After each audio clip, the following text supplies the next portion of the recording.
Before we get into the review, SuperViewers, tell me what you think about the movie down below in the comments, but also here's my WhatsApp phone number. I'm excited to hear from you, SuperViewers, what you thought. Let's start a dialogue. And now the review.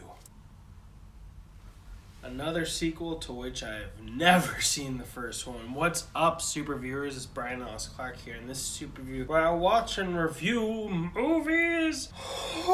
Today I'm reviewing a movie that has really bad Rotten Tomatoes scores. I watched a couple of the reviews after seeing the movie, just kind of get an idea of what people are saying, and man, they're not as kind as I'm about to be, because a lot of their criticisms I do not share. First off, I want to say that this sequel, for me, completely stands on its own. Does not feel like it has sequelitis, or that it needs knowledge of the previous entry to understand. I didn't need anything. So marks up for that. For me, that's always a bonus. I wonder what the day will be like when there's one where I'm like, I was lost.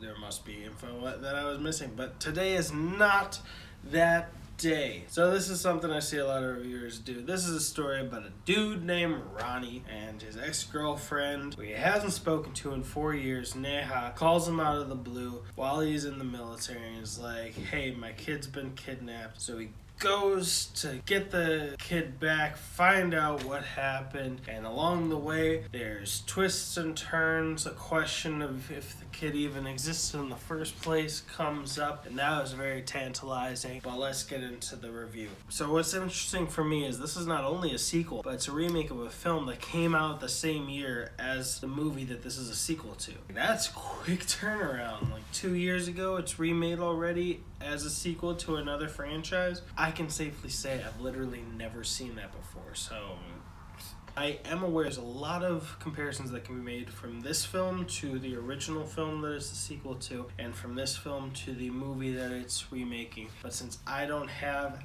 any knowledge of the other two because I never saw them, I can't make those distinctions. Would I have had a lesser experience if I had the original to compare, the one that it remade to compare side by side? Maybe. Would I have had a different experience if I had seen the first one? Most definitely. Would it have been negative? Probably not, if I had just seen the first movie. But let's get into it. First, I'm going to mention some of the films that it reminded me of. Through the Traffic car chase reminded me a lot of XXX, The Return of Xander Cage, because for a long time, since I saw a trailer to like the second to last X-Files movie, there was one clip of them running through traffic. It was like, oh, it looks like they're gonna have like a fist fight in traffic or some shit. That would be cool. And then it was not that at all. Not at all. I was disappointed. And then XXX Xander Cage did that. I was like, oh shit, this is what like I always imagined, but like even better. And then this one did. I was like, oh shit, this is as good as XXX Xander Cage. Oh, he's running through traffic. I really like that one. In the third act, Ronnie goes full Rambo in the jungle, which was awesome. That I don't even know if I saw First Blood. Like, it's definitely in my brain, that whole aesthetic and the story of it, just through culture, pop culture here, it's like kind of osmosis its way into my brain, but I don't think I've ever actually seen the movie. But most of all, throughout it, even before it was kind of obvious, I was being reminded of the movie Man on Fire with Denzel Washington, which I believe is a remake in itself, but it was with Denzel Washington and Dakota Fanning, and but the feeling of that it elevated it. I liked it. Cool. So those are a few movies that was reminding me of in feel, in texture, or in execution as in XXX Xander Cage. Let's get into some more specifics. Number one, the thing I appreciated most was the flashbacks of the romance. When you first get into the movie, get into the meat, you don't have the backstory. You feel that something's there, but obviously if all the stuff in the flashbacks was put into like the first 20 minutes, that'd be so disjointed. It would feel unbalanced, and just, you get this whole movie's worth of emotional angst if it's a romance movie alone in 20 minutes, and then it's like, now intrigue and suspicion and action for the rest of the film would feel very unbalanced. But this one does a very smart thing of having them be flashbacks, which not only helps the emotional core of the film, not only helps a twist at the end, but helps elongate Neha's presence in the story. And I'll get to that. Before we go on to the more specific parts of the plot, let me just throw down some stuff about the different characters. Usman, I love that he went throughout the film from car dealer to drug dealer to informant, and not just informant but willing informant. Like, he told Ronnie what happened. He gave the twist. He was the one at the crucial moment to give Ronnie the hint he needed and to tell him, and it gave even more depth to his character. He wasn't just a caring person, but he was flawed. That was a great secondary character in my opinion. Another one who was fascinating and just magnetic to look at was Sonny, the coked out brother-in-law of Neha. Oh, that guy was not only ripped, but he just, the moment he's in a scene, he's just, you cannot feel comfortable for the best reasons in the film. Also, I really loved his coat cowl when he first came there. I want that, where it was just mostly hanging off his head or his shoulders, but not strapped on or anything. I want one of those. I want it real bad. Aloha or LSD, I can't remember the whole name off the top of my head, but LSD was great. He came in halfway through, but I did not mind him coming at a weird part in the story. Normally, if there's going to be a more important-esque character, they would come in earlier in the film, but he came in halfway through, and I did not mind at all. And also, forgetting the name of the guy who he kept, Bosco? Yes. Who he kept referencing, who was never more on camera than just his arm, who was always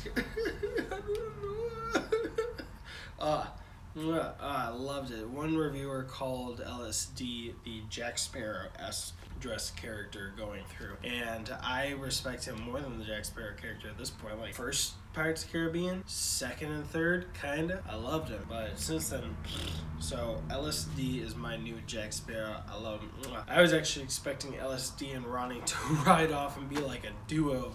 That would have been dope. Man, I hope that's in the sequel. I want LSD back. D.I.G. J. Now, his character was very interesting, because as soon as he came in, I'm just thinking in traditional story terms, this guy is crooked. He's crooked, right? And even from the beginning, he's talking about how he could have been a surgeon, but he didn't want to, be inconvenienced or have to get up early or blah, blah, blah. He wanted a comfortable life. And that was a great tip.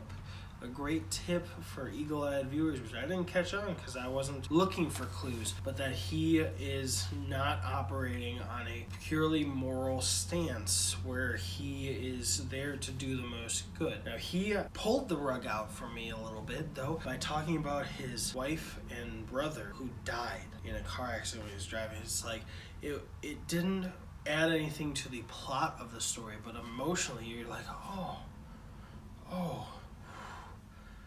no, you get this it makes you, it tricks you into liking him, feeling sympathetic for him, and it was just a brilliant moment at the right time, at the perfect time to distract you from him first of taking the picture of Ronnie, but also right before the villain turn, perfect timing to make, what?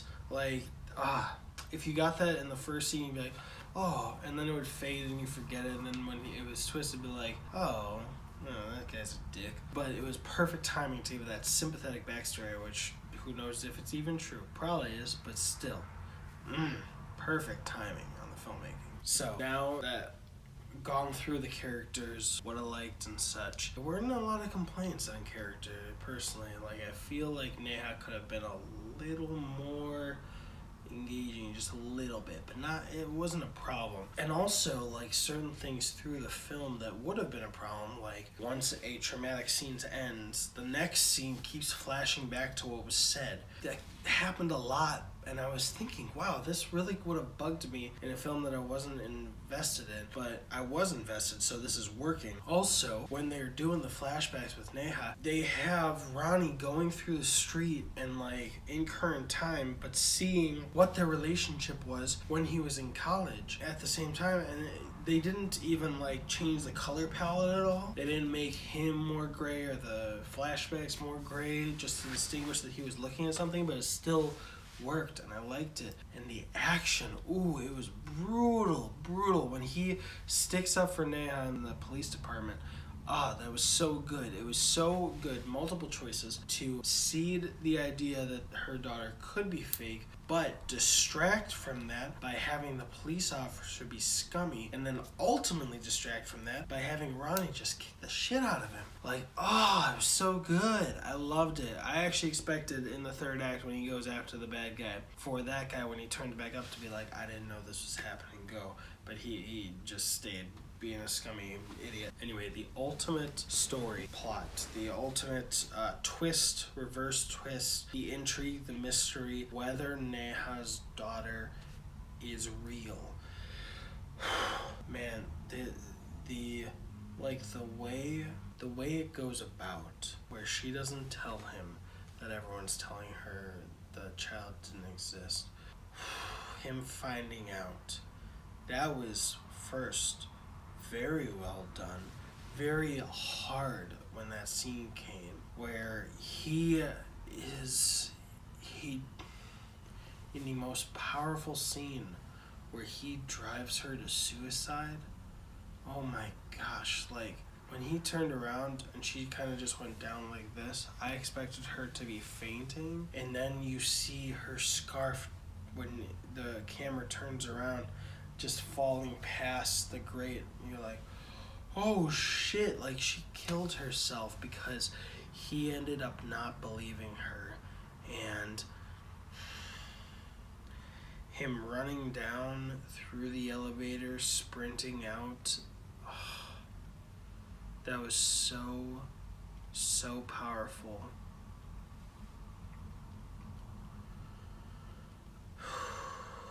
Before I continue, I do want to point out that even stuff that didn't seem to add to the story, like him running into his old friends and his old friend is getting married, that seemed pointless, but then it paid off in multiple ways. One, he lifts the police officer's badge so he can get the footage. So that police officer ends up getting killed in his place. It saves his life from the two bad guys. In the third act, when he's looking for Sonny, which I didn't see a lot of reviewers, but they complained that they ruined like an Indian classic, but I'd never heard of that song before, and I really liked what they kept doing with the cardboard cutouts. In the very nice dance scene, it helped to relieve the tension for a moment right before they dove back in. It served a purpose for the movie. Again, I can't judge it based on the original song, so I don't have any ties to that. I'm not offended by it, but I think it worked for me. So back to that emotional suicide. Now he has more purpose to go back. Because right before her suicide, he sees the height marks, which gives him the clue. If she had waited 5 seconds, he would have turned around and been like, I believe you would have. I see the height marks. There's a reason for me to believe you. It's just tragic, and now he's got a renewed sense of vigor to finish this case and find the girl. It was ultimately a very convoluted plot twist with 2 layers, and I liked it, where Shakar, her husband, found out he was sterile and couldn't have kids, so he knew that his daughter wasn't his daughter. So he wanted to kill her and sell the child or kill the child, or I'm forgetting that, maybe it was said. But then D.I.J. finds out, and he goes and blackmails them and says, I'm keeping the daughter until you can get me this big shipment of drugs in. And they had to calm Neha down while she was still alive because the murder attempt was not successful, and the father succeeded in convincing everyone else to try to just pretend like the daughter didn't exist, which that's far-fetched. But that's the only thing that for me was really a stretch to accept, and it's such a small detail. But I'm not going to pretend like that wasn't just a small flaw, but I don't think it deserves the 40% and whatnot. But again, I don't have the other movie that it's remaking or the movie it's the sequel to compare and contrast. So he goes all Rambo and everything. The action scenes are dope. Just as dope as in the police department. Oh my gosh, remember when he smacks the guy and the guy's head hits the ground and his whole body's like sliding? In the police department? Anyway, it's really good. But ultimately, the 2 things I loved about that where he could get hurt. Of course, he wasn't getting riddled with bullets like would be realistic, but he got shot, he got cut, he got bruised, he was bloody everywhere. So he's doing a lot worse than 99% of action heroes in movies, and I appreciated that. And then at the end, after he succeeds, and after LSD realizes that he wasn't a bad guy, he finds out about his daughter, and we get one more flashback to Neha leaving because her dad has cancer. That manipulative piece of shit dad. Man, I know he just wants the best for her, but wow, what a dick move for your last wish. So she leaves, and they almost got married. I don't remember if I mentioned that, but the running into the friend who's getting married triggers his memory of them deciding to get married, which I did appreciate. But they ended up making love and having a kid, and that was just a beautiful ending and such a punch to the heart in the best way you could ask for a movie to hit you there. Ultimately, I didn't see as many negatives as people have. I saw, one person complained that it could have been a tight thriller, but that it was bloated, and maybe that's just because the one that it remade was a tight thriller. But I appreciated how everything had a purpose, how the story made sense, how the characters made sense, how there were so many intricate details. Oh, and those two scary guys that he has to fight off that are almost like moving like ghosts. That was freaky. But it was not like Agnathvasi for me, which was like the key to killing a lot of people in public is to make it look like an accident, and he shoots everyone with guns, which makes no sense because then of course it wouldn't look like an accident. Nothing against Agnathvasi, but this movie did not have that. I just appreciated it. Like, it, I don't know, I felt it, I liked it, it wasn't some grand epic like Padmavat where I'm like, ooh yeah, but it was close. Like, I was invested, they had interesting characters, it had heart to it. I liked it. For me, thumbs up. I'm so glad I had the time to see a movie this week, and it was this movie. It was dope. I don't think it deserves the 40% Rotten Tomatoes, but who am I to judge? I'm very much more uninformed and going in blind, which I think helped, considering how much I like the film. Thank you, SuperViewers. If there's any upcoming movies you think I should see, tell me down below. I'll do my best to see them. And remember, if you like this review, if you like this channel, I'm getting back as much as I can. I know it's been months, but subscribe, hit that bell notification, because apparently you won't even get notifications unless you have the bell on, or if you watch these videos all the time. And also, don't stop. You're a hero, Brian. Don't interrupt me ever. Okay, I was making a video to somebody on Twitter, to Brian. It's still recording. Stop. Don't.